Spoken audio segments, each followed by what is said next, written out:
The circus in Washington is sometimes more lively than other days. Yesterday was lively. At a censorship speech, they tried to shut down and silence RFK Jr. They call him a bigot. They call him an anti-Semite. They call him all sorts of names.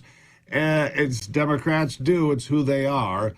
Kind of just remarkable. It should tell anybody who's a Democrat, if you ever disagree with the machine is going to grind you up and try to destroy you. In this case, I think he came out on top. What are your thoughts?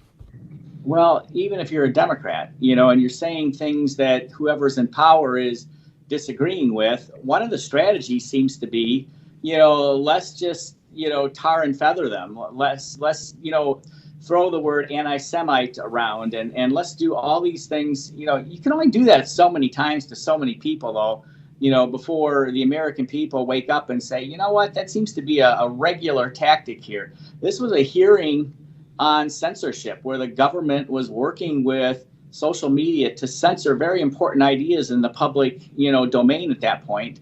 And so on this hearing on censorship, they're trying to censor, an eyewitness, to, what happened. And that's kind of actually a scary thing, because they didn't just, try to censor him. The way they did it was just Soviet style, let's deplatform the guy. They tried to not even let him to be able to testify. And once he did testify, they just, had to try to tarnish his reputation. Now, here's the problem, is that the press that should be defending the First Amendment, but they don't. Yeah, exactly. They're all over this thing, and they take the bait and talk about all the, false things that were being raised by the people trying to deplatform this guy. And, if you don't have a press that's watching the First Amendment, they're going to rue the day that they didn't. Because somebody the point is this.